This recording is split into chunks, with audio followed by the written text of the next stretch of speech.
Hi, this is a bicycle inner tube patch kit that I got at Food 4 Less that is really cheap and has proven to already work and have success for me. Okay, you get this adjustable wrench. I don't remember, I think it was like $2 or $3 in their automotive section, Food 4 Less. Okay, and this inner tube repair kit comes with one large, one medium, and two small patches for the inner tube, a little bit of sandpaper, rubber cement. Rubber cement goes a long way. And this is not glue, okay, it's rubber cement, so we're going to use it together and go patch a tire. Let's go.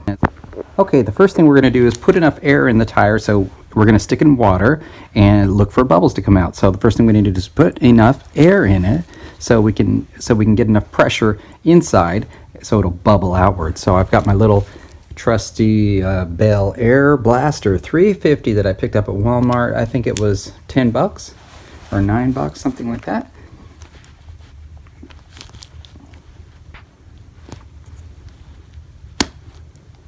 Okay, let's put some air in that tire.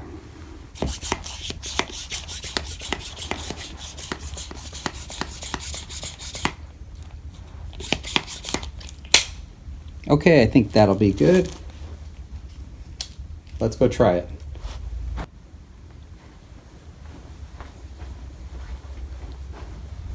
Okay, let's put some water in the sink. I've left the air pump attached just in case I want to add a little bit more air to it. If I'm not getting any bubbles, then I'll put a little bit more air pressure inside.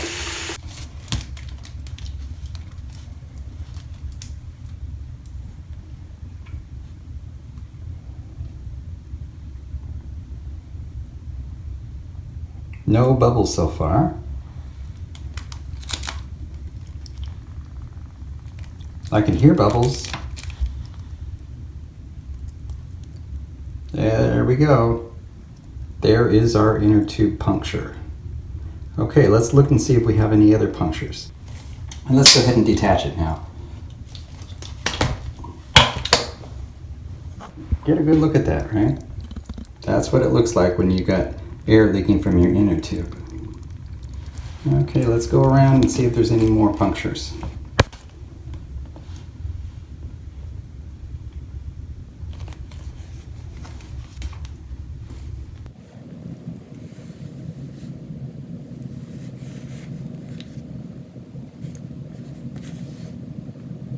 You want to check the entire inner tube.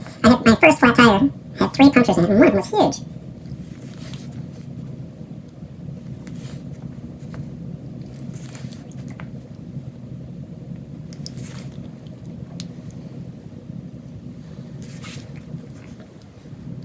Okay, so keep going around the entire inner tube and make sure you don't have any more air leaks. Okay, there's our one air leak that we found when we started. Okay, now let's get a closer look at it. You can feel, put your finger over it and you can actually feel where the bubbles are escaping.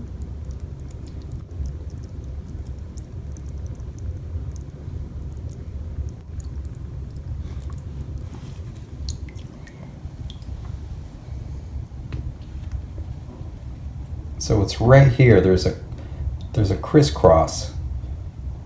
There's a crisscross of a plastic ridge, and it's right in there. Okay, so we got a small leak.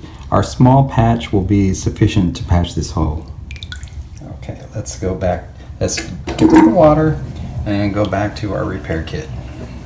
Okay, so right here in this cross area is right where our hole is. So I want to dry this.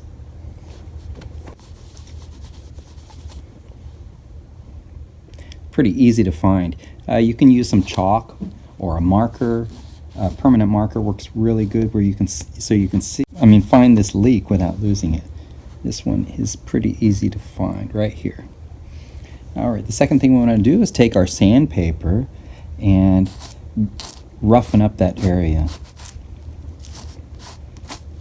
Roughen up that entire area and go a little bit bigger than where you think the patch is going to go.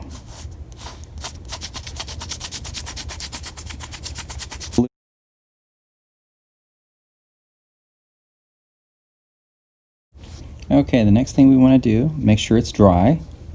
Okay, we're going to just add a little bit of the rubber cement and smear it around. Now, it's not glue. Rubber cement is not glue. Rubber cement actually loosens the chemical bonds of the rubber, so it will actually bond chemically to the patch and make a better seal.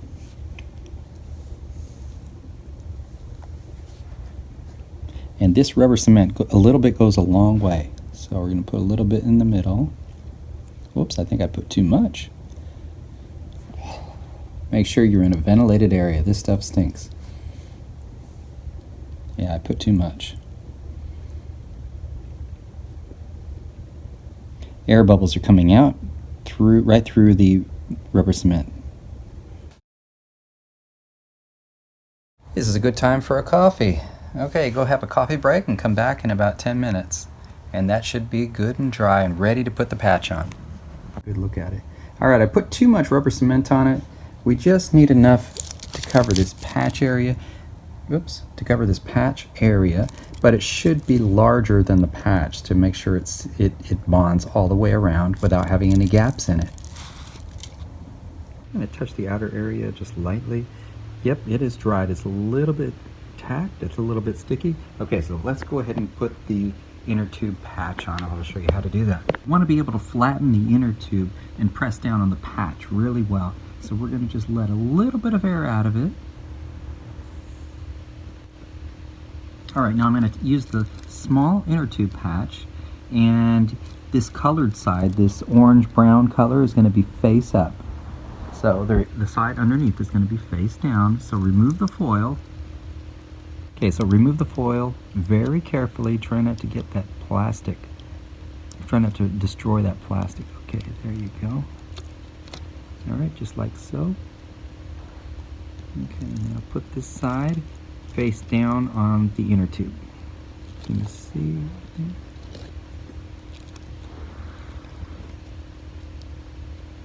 Right over where that hole is. Now that hole is right in that cross. Okay, make sure all sides are touching the rubber cement. Okay. Okay, now I'm going to place it on a hard surface, and I'm going to use something to actually press it down and make good contact all the way around.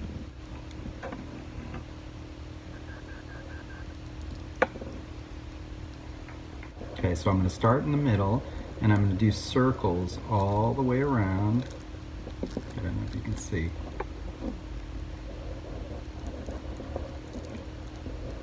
And make sure that this patch is in 100% contact with the inner tube all the way around.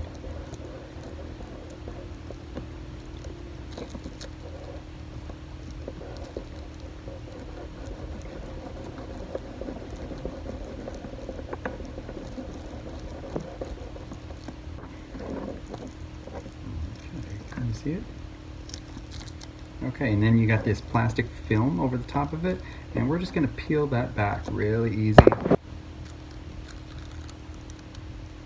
Okay, be careful. Don't remove the patch. Okay, some of it was left behind, so.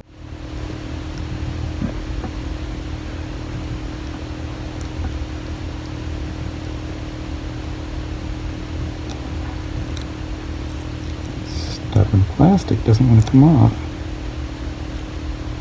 Well, if it doesn't want to come off, I'm going to leave it on. Okay, that's all it is. Okay, now this inner tube is ready to use on your bicycle and to be fully inflated inside the tire. But don't inflate it until you put it inside the tire. Okay? So I'm going to use this as a spare tire. So I'm going to deflate it all the way and put this in a little tiny box where I can carry it around with me and use it as a spare tire in case I get a flat out on the road. That way I don't have to walk all the way home. Alright, hope you enjoyed this, how to use this cheap ass food for less tire repair kit for your bicycle. Have a good one. See ya.